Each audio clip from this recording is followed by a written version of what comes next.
Whole grains. We hear about them in the news, read about them online, and are constantly reminded of them in advertisements. But what are whole grains, and why are they so important? And more importantly, how can we incorporate them into the Uptown Minneapolis lifestyle? Uptown Minneapolis is known for its rich culture and entertaining in the arts, but even more so in dining, especially among its young professional population. To find out more, I headed over to whole grain industry leader General Mills to discuss the importance of whole grains and how they can be incorporated into a healthy uptown diet. I met with Cheryl Leinen, a registered dietitian and manager in the Bell Institute of Health and Nutrition, who did extensive work on the conversion of Big G cereals to whole grain.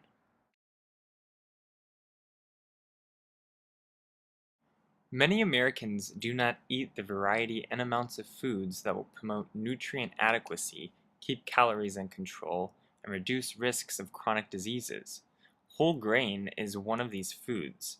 Less than 5% of Americans consume the minimum recommended amount of whole grain, which for many is about 3-ounce equivalents per day.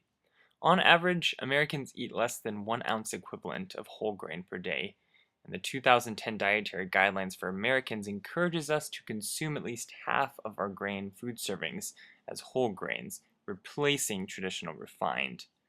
What distinguishes whole grain from refined is whole grain includes the complete grain kernel, which consists of 3 components: the bran, germ, and the endosperm.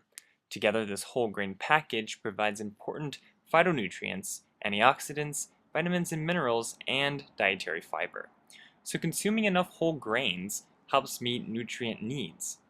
Research also suggests that eating more whole grain may reduce the risk of cardiovascular disease and associated with a healthier body weight.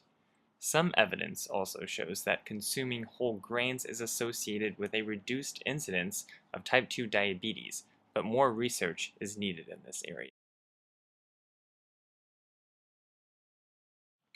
The Uptown Minneapolis area has no direct resources for individuals to get more information regarding whole grains, but there are several websites that people can visit to learn more about them. 2 good ones I recommend are USDA My Plate. Here you can learn what your daily whole grain intake should be, as well as identified foods and portion sizes. The Whole Grains Council, in addition, is a great site to learn more about whole grain and potential health benefits, guidelines, and restaurants serving whole grain foods for away from home dining, as well as recipes. There are also a number of other websites that feature whole grain recipes and cooking tips. Many uptown restaurants have their menus online, so it's easy to do some homework and check whole grain options. They're served in single food like wild rice, quinoa, or barley, or as an ingredient in breads, cereals, crackers, or desserts. Some examples of whole grain ingredients include buckwheat, bulgur, millet, oatmeal, quinoa, rolled oats, browned or wild rice, whole grain barley, whole rye, and whole wheat.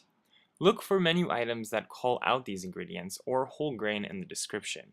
Secondly, ask the waitstaff if it is possible to substitute whole grain options for refined grain menu items such as whole grain pasta for regular enriched pasta, brown rice in place of white rice, whole grain breads instead of regular refined pizza crusts and crackers. You may be surprised how often restaurants have whole grain options available that just aren't mentioned on the menu. Here are a list of restaurants that offer whole grain options. Menus to check out are Stella's Fish Cafe, offers a whole grain cornbread made from cornmeal. Barbette asks for whole grain baguette or whole grain rice in the risotto. Chino Latino asks for corn tortillas and brown rice with dishes.